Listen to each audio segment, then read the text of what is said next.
Oke, halo, assalamualaikum warahmatullahi wabarakatuh. Balik lagi di channel motor Supra Koperasi, cuy. Kita bikin video test drive lagi ya, cuy. Kali ini malam-malam ya. Ini aku OTW dari Mojokerto, tadi barusan COD. Nah, ini mau memasukin Alas Dawar. Jadi kita bikinkan video malam-malam lewat Alas Dawar. Ini gelap banget ya. Jadi nanti di beberapa bagian itu nggak ada lampu jalannya, cuy. Jadi mohon maaf jika agak gelap ya. Jadi ya kita nikmatin aja perjalanannya dan jangan kemana-mana dan dengerin suara merdu saya, cuy. Oke. Oke, ini tikungan pertama, cuy. Tikungan pertama. Habis itu tanjakan ya, yang lumayan tinggi.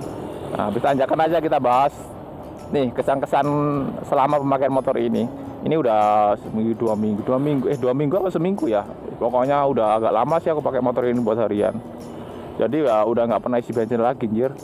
Udah cukup enak lah. Cuman ya masih ada lah beberapa yang perlu kita revisi dan perbaikin. Ya namanya juga modifikasi, cuy. Jadi nggak mungkin lah kita selesai modifikasi langsung enak. Itu nggak mungkin karena ada beberapa bagian yang kita akal-akalin ya. Kita modifikasi juga supaya pas di motor ini dan supaya cocok gitu. Ya pasti ada perbaikan di kedepannya atau mungkin penyempurnaan lah bisa dibilang begitu. Nah ini tikungan yang lumayan ekstrim sih di sini. Jadi di sini aku pernah jatuh, cuy, dulu. Ada bekas solar gitu, cuy. Pas pakai Vario 110 karbo kalau salah, itu langsung ngevot gitu, cuy. Padahal itu pelan banget loh. Ya mungkin karena ada solar itu licin jadi otomatis ngevot gitu. Oke, kita langsung bahas apa aja yang terbaru di motor ini. Untuk update-nya masalahnya udah selesai. Jadi dari ini speed ya, ini mode 1, 2, 3 udah normal. Jadi kita tinggal tekan 1, 2, 3 itu udah perindah. Kalau ya kemarin kan kita geser gitu ya. Nah sekarang udah enggak, kita tinggal pilih mode aja, udah beres, aman. Dan masalah selanjutnya yaitu P-nya sekarang udah beres, udah aman. Jadi sekali motor dinyalakan itu pasti ke mode P, cuy. Jadi kita tinggal tekan P atau enggak gitu, kita tinggal rem, udah bisa digas, mantap. Udah masalah itu juga udah selesai. Dan yang terakhir masalah regen ya, atau mungkin bisa dibilang engine brake itu juga udah selesai, mantap. Jadi kalau motor ini kita rem ini, nah ini kayak ada yang apa ya, gandolin gitu loh. Ya memang nggak bisa digas, memang dari sananya memang disetting kayak gitu, dan itu menurutku sangat aman dan sangat safety, dan itu juga bisa dibilang ya supaya BLDC-nya aman lah. Kebanyakan kita itu sering ngerem sama ngegas, otomatis BLDC itu ketahan putarannya dan itu bisa menyebabkan panas ya BLDC-nya. Jadi kita bikin settingan seperti ini biar BLDC-nya awet dan aman. Dan yang paling penting kampas rem kita awet, cuy. Kenapa bisa bilang kayak gitu? Ini kalau kita tekan sedikit ya. Nah ini walaupun ini belum ngerem loh ya, tapi kayak ada yang ngadolin gitu. Jadi nggak perlu tekan rem dalam motor ini udah kayak direm gitu. Jadi fungsinya banyak lah, nggak cuman bikin BLDC awet dan nggak cuma bikin BLDC-nya awet, bisa juga bikin kampas remnya makin awet. Oke, ini bateraiku tinggal 79%. Tadi nyampe rumah ya, aku berangkat dari rumah itu 91 apa 92% ya.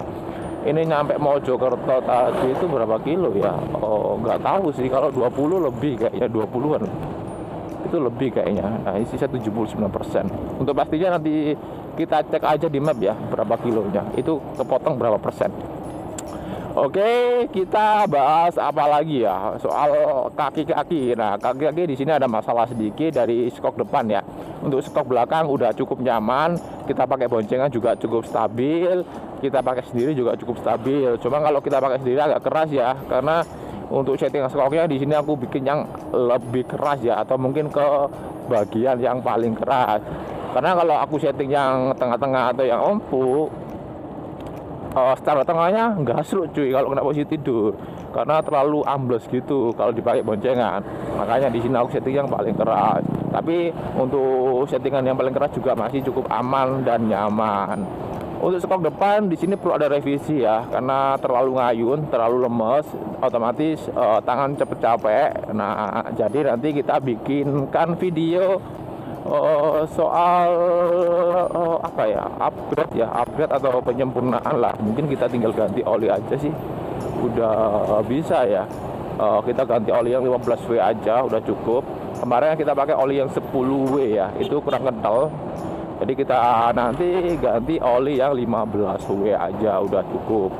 Seharusnya cuma kita ganti oli aja udah selesai sih. Nah, nanti kita coba aja dulu.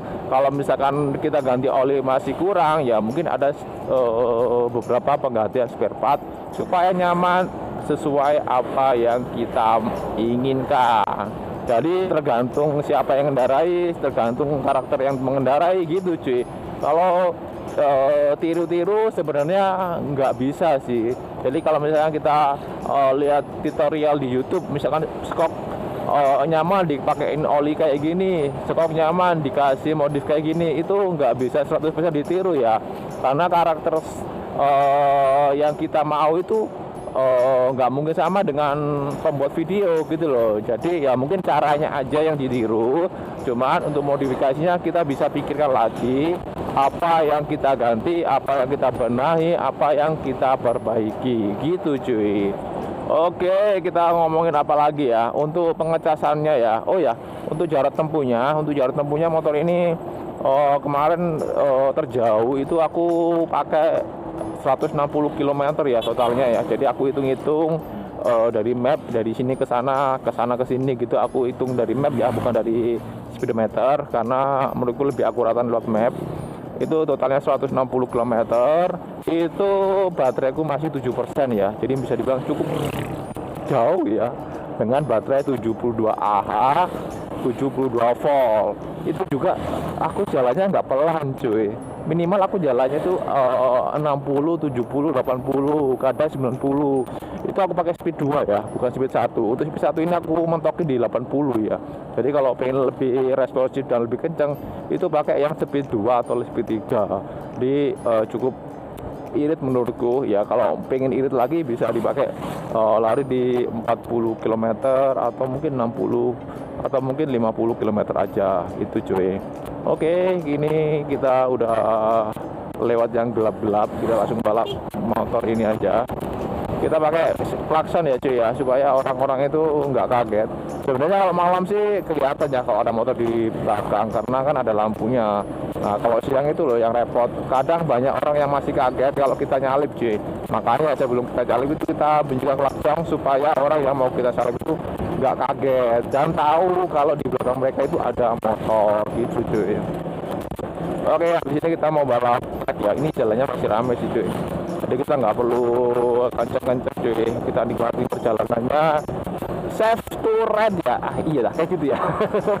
Pokoknya berhati-hati berkendara lah ya, walaupun motornya bisa kencang, nggak seharusnya kita pakai buat kenceng-kencengan gitu loh. Kita nikmati perjalanannya ya. Kalau misalkan ada yang mayak-mayak, ada yang bocor negara lah, itu baru kita tunjukkan kemampuan CVR Q1 ini cuy. Motor listrik yang kayaknya pelan. Kayaknya ya, tapi kalau dinaikin itu ya jambak anjir. Balap motor juga cukup enak, jadi nggak ada masalah walaupun ini speed 1 ya. Jadi speed 1-nya ini udah cocok banget. Kemarin tak suruh naikin lagi karena kemarin kan mentok di 58. Menurutku kalau dimentok ke 58 itu nanti kita harus pakai ke mode 2 ya, biar motor ini bisa lari lebih kenceng lagi, dan menurutku itu cukup ribet. Jadi makanya sama aku itu tak suruh naikin speednya supaya bisa lari 80 gitu loh. Kalau dipakai harian kecepatan 80 sudah sangat cukup ya. Jadi kita nggak perlu pakai mode 2. Jadi mode 1 ada udah cukup. Dan yang paling penting itu bikin baterai awet ya. Jadi kalau kita pakai nyantai otomatis baterainya lebih awet. Pokoknya sama lah seperti kita pakai motor bensin cuy. Jadi ya kita nikmatin jir. Oke, mantep lah. Oh ya, untuk masalah yang lain lupa sampai untuk bahas masalahnya. Tadi kan di bagian skok ya. Nah sekarang di bagian stang ini agak silep ke kanan ya. Terus motor ini kayak kurang balance gitu cuy. Jadi kayak motor itu kayak gak bisa lurus tegak gini. Jadi motor itu kayak rada miring ke kanan gitu loh. Apalagi kalau di goncengan itu terasa banget agak menceng ke kanan gini. Jadi nggak tahu sih itu apakah dari stangnya aja atau mungkin ada yang kurang pas atau mungkin ada yang harus diganti. Nanti kita cek-cek lagi, kita perbaiki lagi. Pokoknya apa yang kurang kita tinggal perbaikin lah. Oke, apalagi ya yang perlu kita omongin lagi. Oh ya, kemarin sempat kepikiran pengen jual cuy. Ya tapi mikir-mikir lagi, dijual ya harganya mungkin udah jauh lebih mahal ya.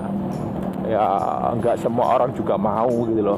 Total biaya modifikasinya aja ini aku udah hampir lah, mungkin 15-an ada kayaknya. Nantilah di video selanjutnya aku bikin total biaya upgrade motor VR ini. Pokoknya 15 ada kayaknya.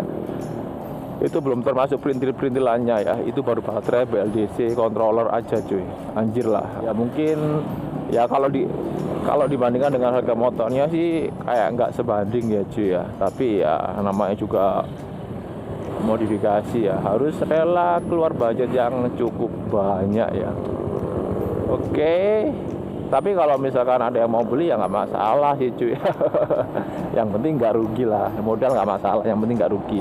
Nanti kita tinggal bikinkan konten lagi soal part project kedua ya. Ya mungkin biar channel ini nggak mati suri. Ya kalau nggak ada project kan ya otomatis kita nggak update video nantinya cuy. Jadi ya syukur-syukur kalau ada yang beli. Ngarep anjay. Oh ya, tuh baterainya masih ada ya cuy ya. Baterainya masih normal, masih bisa 100%. Jadi kalau kalian pengen beli baterainya juga nggak masalah, boleh. Aku jual 2 juta aja. Sangat-sangat normal, aku jamin, aku garansi 1 minggu. Kalau misalnya kalian pakai dan nggak normal, kalian bisa balikin ya. Aman kalau sama saya. Yang penting kalian puas, aku pun puas, gitu aja sih. Kalau nggak puas ya tinggal balikin aja, gitu aja. Aku nggak repot orangnya dan nggak ribet lah. Pokoknya gitu. Oke, mungkin itu aja sih video tentang VR Q1 ini ya. Untuk video update selanjutnya kita bisa bahas di video selanjutnya cuy. Oke, jangan lupa like dan subscribe channel ini. Dan saya Sung Nelson. Assalamualaikum warahmatullahi wabarakatuh. Bye bye.